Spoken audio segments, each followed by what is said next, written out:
Las proteínas están constituidas por polipéptidos, a su vez formadas por centenares de aminoácidos, que van a replegarse para dar lugar a una configuración tridimensional que va a ser propia de cada una de las proteínas y además va a constituir su función, va a ser determinante en su función.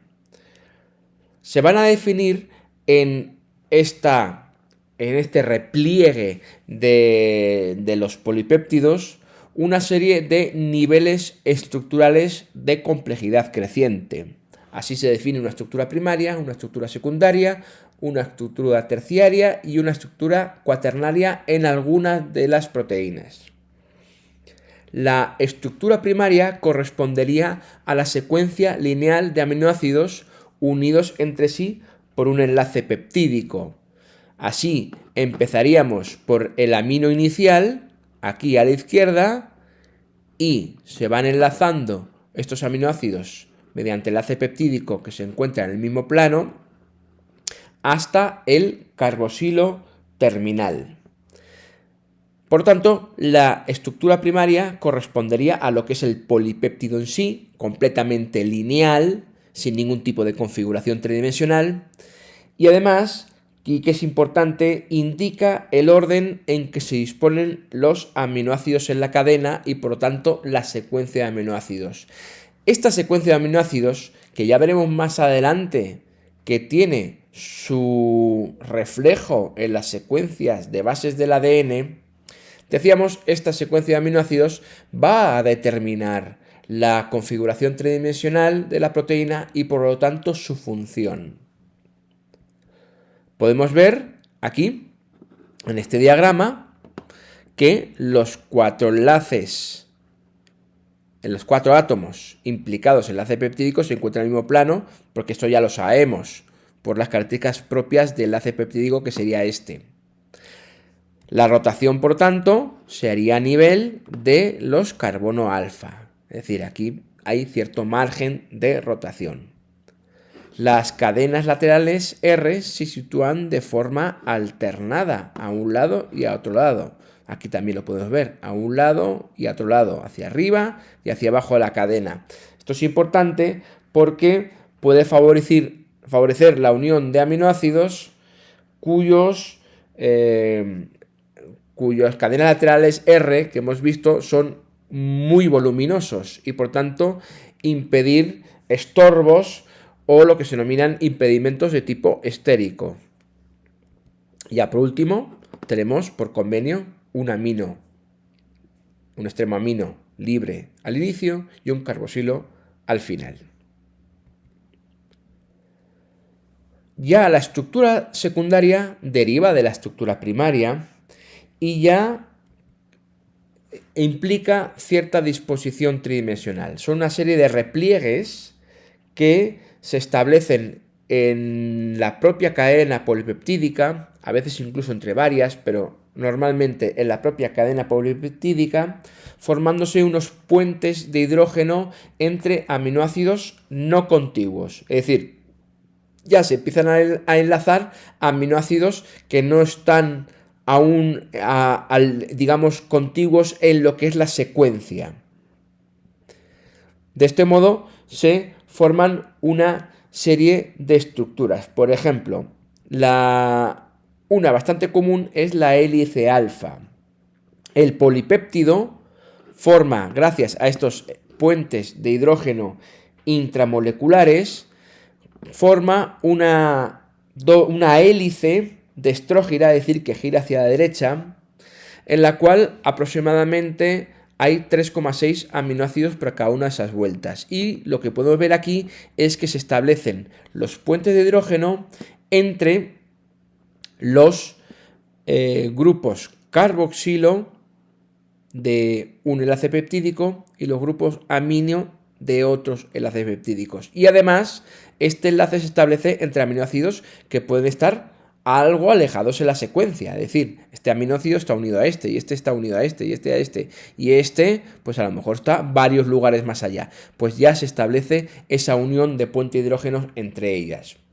¿Por qué hay una unión de puente de hidrógeno? Pues porque observamos que aquí tenemos un hidrógeno unido a un átomo electronegativo como es el nitrógeno, por tanto que quedaría con carga positiva, y aquí tenemos un átomo electronegativo como es el oxígeno, que quedaría con carga negativa y por tanto se realiza la correspondiente atracción electrostática. Las cadenas laterales R van a quedar hacia fuera de la hélice. Podemos comprobar que en la estructura secundaria los grupos radicales R todavía no intervienen. Solamente intervienen los átomos implicados en el enlace peptídico, que es, digamos, la parte común de todos los polipéptidos. Y por lo tanto, las hélices alfa van a ser todas iguales.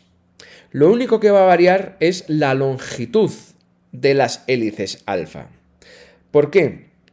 Porque puede haber tres circunstancias en las cuales la hélice alfa deja de formarse y por tanto si tenemos una hélice alfa se formaría una especie de codo o discontinuidad de esta hélice cuya longitud va a depender de la ubicación de unos aminoácidos en concreto en la secuencia.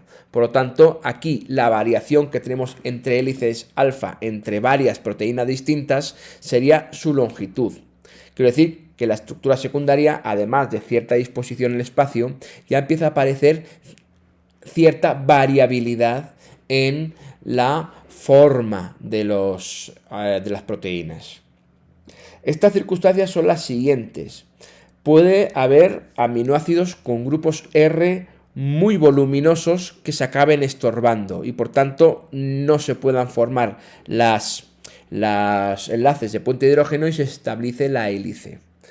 Puede ocurrir lo mismo con aminoácidos que queden en la hélice que tengan grupos R con la misma carga, con cargas negativas o positivas que se puedan repeler. Por tanto, allí tendríamos otra discontinuidad. Y también está el efecto de la prolina. La prolina hemos visto en algún vídeo cómo tiene el grupo amino dentro de un ciclo, tiene un hidrógeno menos. Al establecer el puente de hidrógeno, este hidrógeno que todos suelen tener, este hidrógeno que hay aquí, pues no lo va a tener, porque ya partía de un hidrógeno de menos. Con lo cual, al haber un nitrógeno sin hidrógeno, este puente de hidrógeno no se puede establecer, porque falta obviamente el hidrógeno.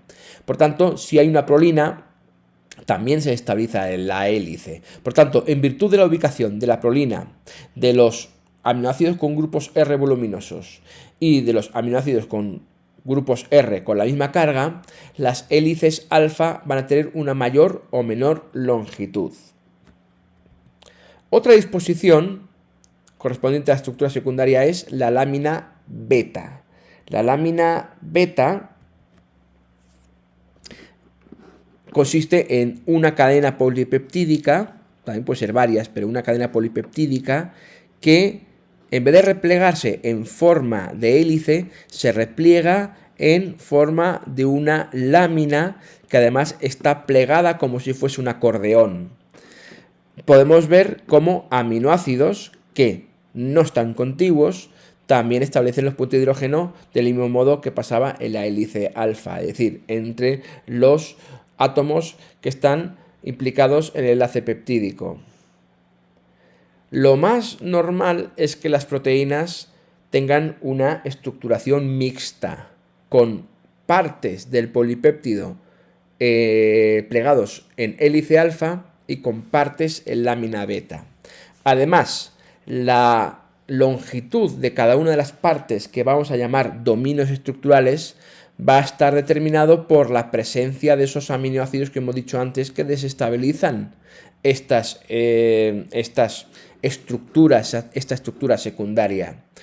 Por lo tanto, aquí vamos a ver ya cierta variabilidad de formas en cuanto al número de dominios estructurales que pueda haber y de la longitud de la cadena que corresponde a cada uno de ellos. Luego existe una tercera configuración muy concreta, muy específica, que es la triple hélice del colágeno, que es una proteína que existe en el medio intercelular del tejido conjuntivo. Por tanto, en este caso consiste en 3 cadenas polipeptídicas que quedan enlazadas entre sí, como si fuesen unos cordones, ¿de acuerdo?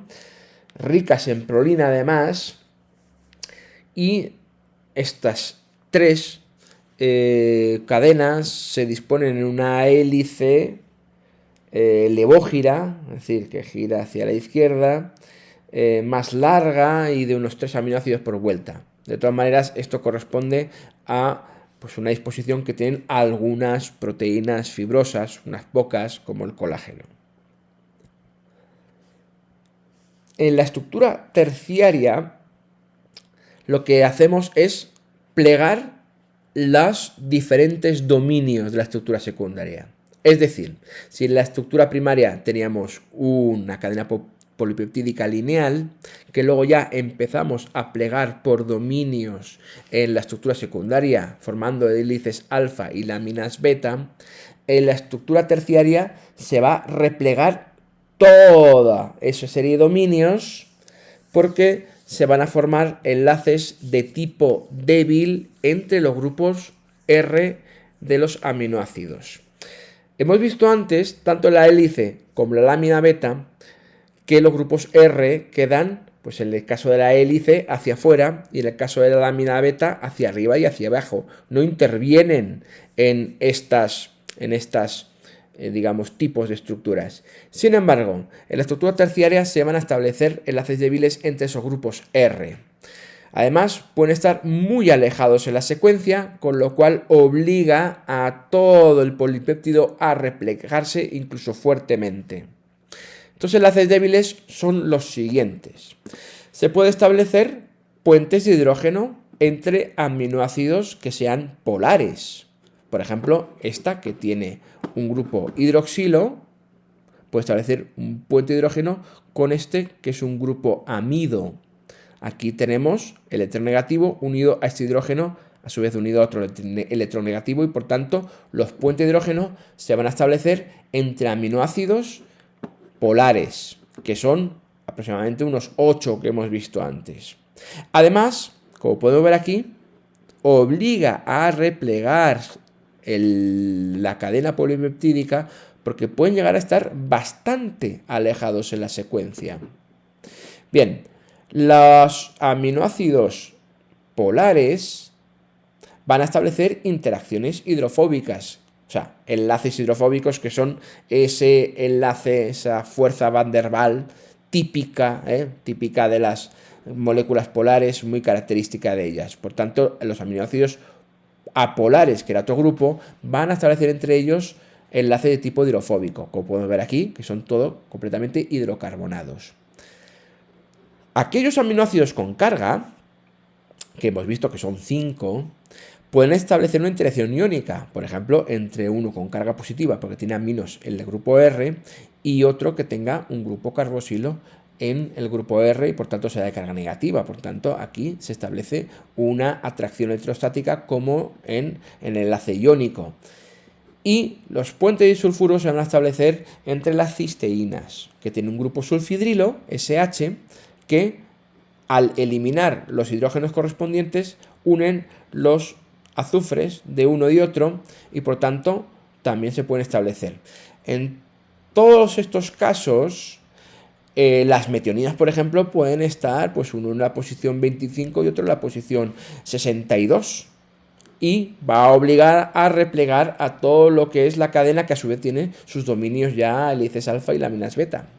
Lo mismo pasa en los siguientes casos. Por tanto, en virtud de la ubicación en la secuencia de los aminoácidos con carga, de los aminoácidos polares, de los aminoácidos apolares e incluso las cisteínas, en virtud de esa posición va a dar origen a una conformación tridimensional o a otra. Como va a haber mucha combinación en mucha combinatoria en la secuencia de aminoácidos, porque son 20 aminoácidos y además hay del orden de centenares en una cadena polipeptídica, va a haber a su vez muchos tipos de plegamientos distintos. Y esta es la naturaleza o el origen de la especificidad de las proteínas. Las proteínas van a tener cada uno una secuencia propia, determinada vez, además, por el ADN, como veremos en la genética molecular. Esta secuencia propia va a generar una conformación tridimensional propia, una forma propia, que además va a determinar una función también propia y específica. Esto explicaría la existencia de proteínas específicas y además la diversidad de funciones que pueden ejercer las proteínas, que son las auténticas obreras del organismo. Aquí vemos diferentes representaciones de esta conformación tridimensional específica. Vemos, por ejemplo, aquí hélices alfa, que tiene sus codos porque se desestabilizan por alguna de las tres circunstancias que hemos visto en la estructura secundaria.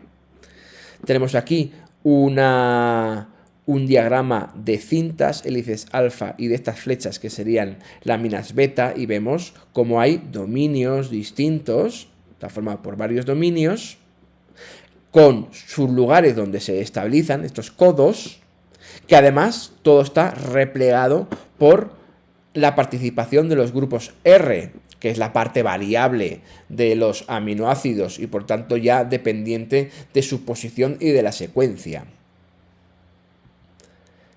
En aquellas proteínas que constan de varias cadenas polipeptídicas, existiría una estructura cuaternaria que sería la unión de subunidades proteicas mediante enlaces débiles. Por ejemplo, la hemoglobina tiene 4 cadenas polipeptídicas, 2 cadenas alfa y 2 cadenas beta, que tienen todos su estructura primaria, secundaria y terciaria, pero que además cada uno de ellos sería una subunidad proteica. Además se asocian entre sí mediante enlaces débiles para formar un complejo que sería la estructura cuaternaria.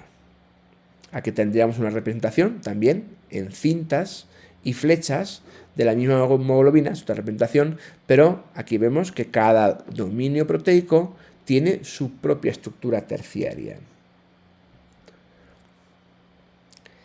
De toda esta, digamos, descripción de la estructura de las proteínas, podemos deducir una serie de propiedades que tienen estas. La primera de ellas es la desnaturalización, que es la pérdida de esta configuración espacial porque se rompen los enlaces de tipo débil que mantienen estable esta disposición.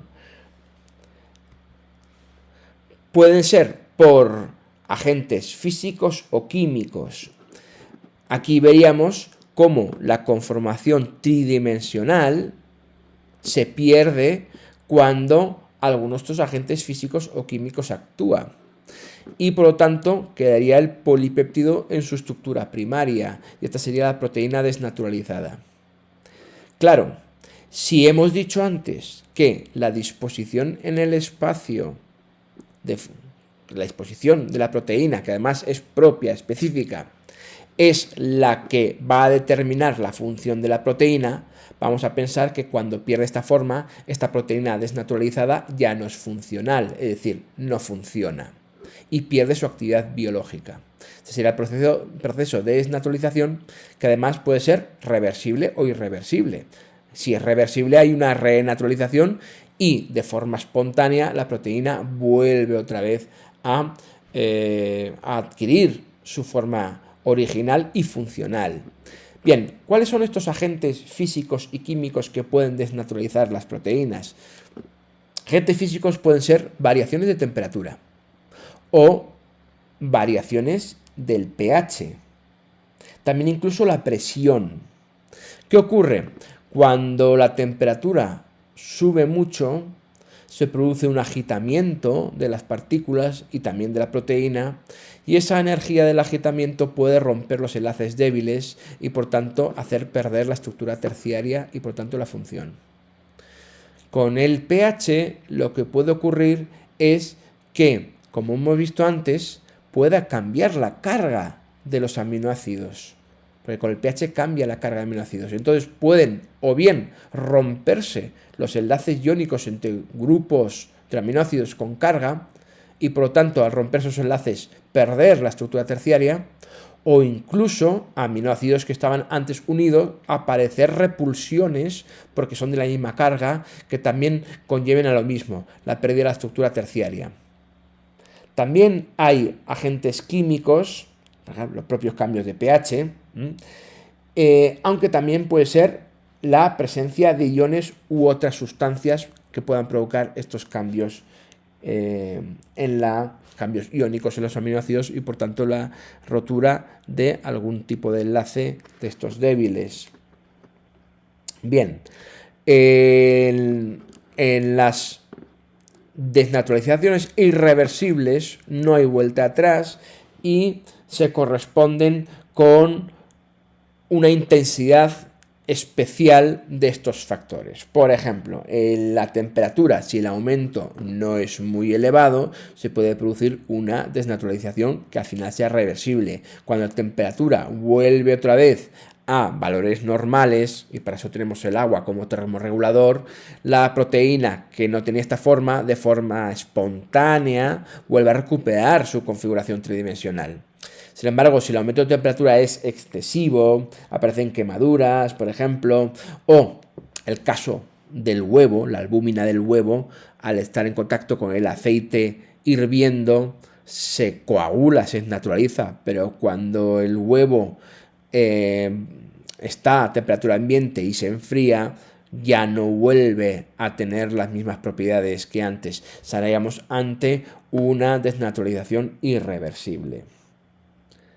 Por lo tanto, aquí vemos la importancia que tiene la función termorreguladora del agua, por ejemplo, o la existencia de sistemas amortiguadores o tampón formados por sales minerales para mantener el pH en torno a los valores fisiológicos, porque si no se produce esta desnaturalización y hemos visto que conlleva la pérdida de la función de las proteínas por la pérdida de su estructura y por lo tanto esas funciones biológicas no se pueden desarrollar y la supervivencia se compromete seriamente. Otro aspecto es la solubilidad. Existen dos grandes grupos de proteínas, las globulares y las fibrosas, y las proteínas globulares pueden tener cierta solubilidad en el agua. ¿De qué va a depender? Pues la solubilidad en el agua va a depender de la existencia de aminoácidos hidrófilos, de los polares. Si la proteína en su secuencia de aminoácidos tiene un alto número de aminoácidos polares, será más soluble que aquellos que tienen una abundancia de aminoácidos apolares, hidrofóbicos, que por lo tanto tendrán una solubilidad en el agua bastante baja. Generalmente, las proteínas globulares suelen tener los aminoácidos polares situados en la superficie, mientras que los apolares, los hidrofóbicos, los tienen situados hacia el interior, de tal modo que aquí la superficie se ponen en contacto con las moléculas de agua. Las moléculas de agua interaccionan con los radicales polares de estos aminoácidos y por lo tanto vemos que la proteína se rodea de agua y por tanto la proteína queda disuelta formando una dispersión coloidal. Y esto es importante porque el medio interno de las células y de los organismos es un medio acuoso. Y estas proteínas logran así poder estar en el seno y poder transportarse de un sitio a otro. Una última propiedad que ya ha quedado explicado a la hora de hablar de las características de los diferentes niveles estructurales sería la especificidad. Las proteínas son específicas, ¿por qué? Porque tienen una secuencia de aminoácidos que es propia. Dos proteínas se diferencian en su secuencia de aminoácidos. Y además hay una gran capacidad de combinación, porque son 20 distintos. Además, esta secuencia propia va a generar especialmente la estructura terciaria, porque intervienen los grupos R, que son los que son distintos entre los diferentes aminoácidos. repito, en esa estructura terciaria, esa secuencia propia va a determinar una conformación tridimensional propia, es decir, una forma que es también propia, específica. Y además, la función va a estar determinada por esa forma. Ya hemos visto que, por ejemplo, las proteínas globulares son solubles y las fibrosas no lo son. Pero sobre todo en el tema de la catálisis enzimática veremos qué importante es tener una forma concreta para realizar también una función concreta. Por tanto, la especificidad funcional, las funciones concretas que hacen cada uno de las proteínas, va a estar ligada a su conformación tridimensional, que está a su vez determinada por su secuencia de aminoácidos.